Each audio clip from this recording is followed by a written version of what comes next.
Back to the show. You're watching NHL Now. It is the trade that everybody was talking about over the weekend. Pierre-Luc Dubois headed to Winnipeg.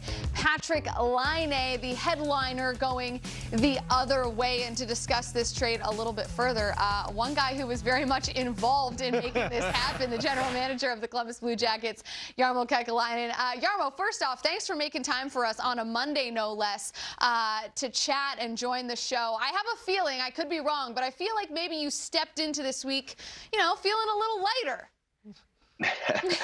Yeah, it certainly hasn't been as busy as it was at the end of the week last week, and that's the way it goes. We don't really have.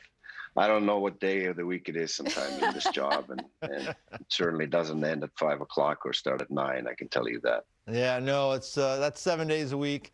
24 hours a day the whole year, as far as I can tell now, with all professional sports.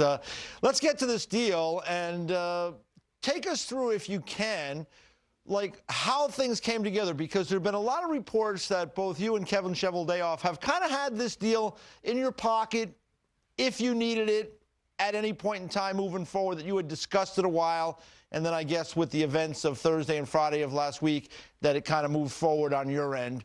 Give me the background, or give the viewers the background of kind of how long this was in the works and when it came to fruition finally on Saturday. Yeah, there's ongoing dialogue between the GMs on various topics and players, and we always, every GM's thinking about ways to get their team better, and we talk about players and some ideas and throw them around, and we started talking about this a couple of weeks ago, and got a little busier after Thursday night's game and talked through the Friday several times. We had to do our due diligence with the other teams and make sure that we had all the options researched and put in order. And once we arrived at an order and that we were comfortable with, and Winnipeg was at the top, we started ironing out the details, and that took a little bit of time as well. And then Saturday morning, we finally had a deal done. Jarmo, so you get Patrik Laine and Jack Roslovic. What did you get? How do you see those players fitting into your organization? Well, I think it's important that we talk about both players. I think we've been excited about getting Jack Roslovic here. We've had interest in him ever since the draft, and every talk that I had with Kevin Cheveldayoff, I always mention his name, and he's probably sick of me already for mentioning it. And I was adamant from the start with Chevy that we wanted both of those players in this deal. And we've had some trouble scoring goals. We're a hardworking team that has to put a lot of work into scoring goals. We have a lot of skill here too, and we got a great back end that can get the puck to the forwards. But Patrick's probably one of the best finishers in the game, and our power play has had its struggles. I think he's one of the best power play players in the league. But Jack Roslovic's a big part of this, and we believe he can play center. We would have drafted him to be a center, and we're going to give him an opportunity to show us that he can play center, which is the position that he wants to play in this league. And we have big expectations for both players, and we're very excited. And I think, too, there's an added layer of intrigue and excitement with a player like Jack, not because of what he can do on the ice, but also the fact that he's excited to go home. He's from there. He wants to be in that market. And when you look at a lot of these big-name superstar players that have left by choice over the last few years, I think it's great for the fan base that they've got a player coming back in this deal that they already know is genuinely, truly, really excited to be in Columbus. What are your thoughts on that, and how attractive does that make him on a different sort of level in terms of the product that you're putting on the ice for the fans?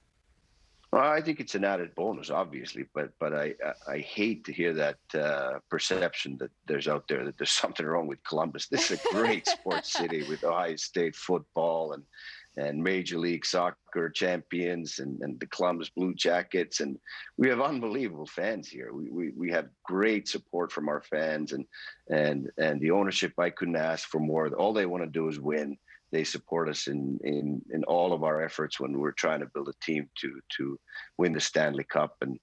and our facilities is outstanding. Everybody always compliments us for how great the Nationwide Arena is. So I don't know where this misconception starts, where people we wanted to get out of here.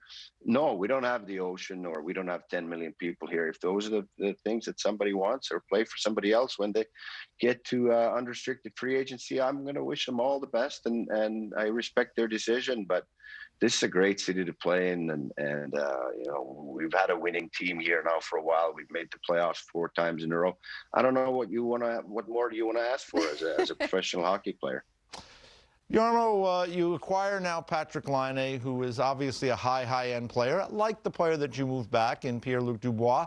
His contract is coming to an end. What's the process for getting an extension done for Patrik Laine? Because that will really determine kind of where you guys are moving forward with this guy in your group.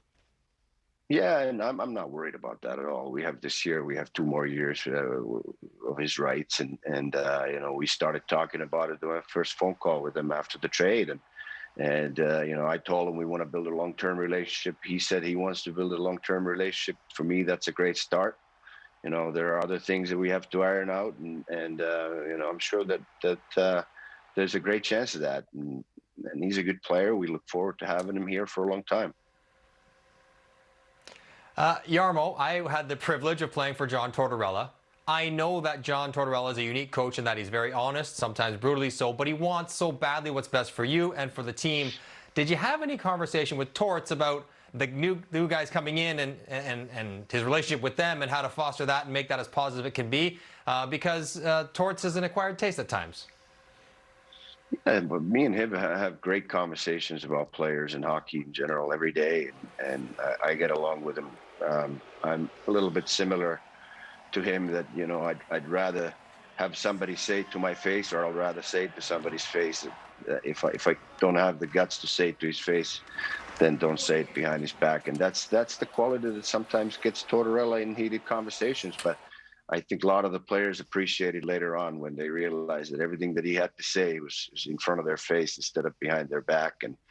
And I've always said that as a player, if you work and compete, that's all that matters. Those are the 2 things he won't compromise, and we have strong values as a team. He won't compromise those. If you live up to those values and you work and compete, you're fine. He's not going to pinpoint every mistake you make and be in your face if you just work and compete and live up to our values that we think make us a great team here. Jarmo, while we have you, I have to ask you one question about this whole thing, because it has been one thing that I've been confused about, is he signs a 2-year deal with the Columbus Blue Jackets on December 31st, and then soon thereafter, there's this discussion of he wants out. Now, I didn't hear anything about the franchise moving anywhere, so why would he have signed that? Do you have any idea why you sign a deal like that if your intention is to leave? Well, you have to be under contract to play in the National Hockey League, and that was part of our conversations. And for us to move him, if that was his request and wish, then he has to be under contract. And I was adamant about that. And it's very important, not just for the trade to happen, but the trade value as well. So we needed to get a contract done, and once we agreed on the term, it was very easy. It took us less than 10 minutes with Pat Brisson to get a deal done, and there was no difficulty at all. And we had different options on the table. We had a 2-year, 3-year, and 8-year deals that we proposed, and we finally agreed that 2-year it is. And like I said, then it took less than 10 minutes to get the deal done. That's $5 million AAV. Jarmo, now that the deal is done, do you feel that maybe some of the distraction that might have been swirling around over the team is now removed? They can just focus on hockey. And when will these 2 players arrive? I think Laine's got some visa issues, which always take a little time. Roslovic, quarantining. When might they be able to play for you? Jack Roslovic practiced with us today already, so we got him here right after the trade to get tested, and 48 hours, two negative tests, and he's able to join us, and we'll see if he plays tomorrow. We might want to give the guy a little bit of practice time. He's been practicing with the U16 and U18 Blue Jackets team here. We've watched them in our practice rink skating with them. It's a little bit different to get on the ice with the NHL players, so he might need a few practices before we put him in the lineup. But Patrick's visa issues the first we have to solve, and then we're going to send a plane to get him and take him to the embassy in Ottawa, I think it is, and or consulate, and get his visas onto his passport, and then he's going to come here and do the NHL protocol quarantine, and then he'll be ready.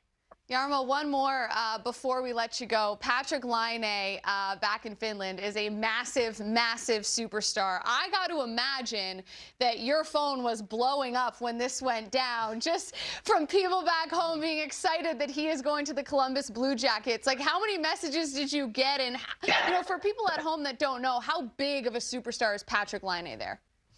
Oh, he's a big star. He's been ever since he was 16, 17 years old. And the World Junior was in Finland that year when they won it. That was a huge deal. Packed the rink, and those guys were superstars in Finland for weeks after that. And he also led his club team to a championship in his draft year. So he's done a lot there at young age. I don't remember too many players doing what he's done and accomplished what he's accomplished before he left to the NHL as an 18-year-old, and you know, played in the World Cup for Finland, and I was part of the management team before he even got to the NHL. So he's done a lot at his age, but I think that he's still got another levels to get to, and that's what we're excited about. Yeah, I got to imagine a lot of people in Finland adding some Laine Blue Jackets jerseys to go along with their World Junior Laine jerseys. Those requests are coming in already. I have no doubt about that. Jarmo, thank you so much for the time. We really appreciate it. Best of luck this season. Always a pleasure. Thank you. Thanks for having me.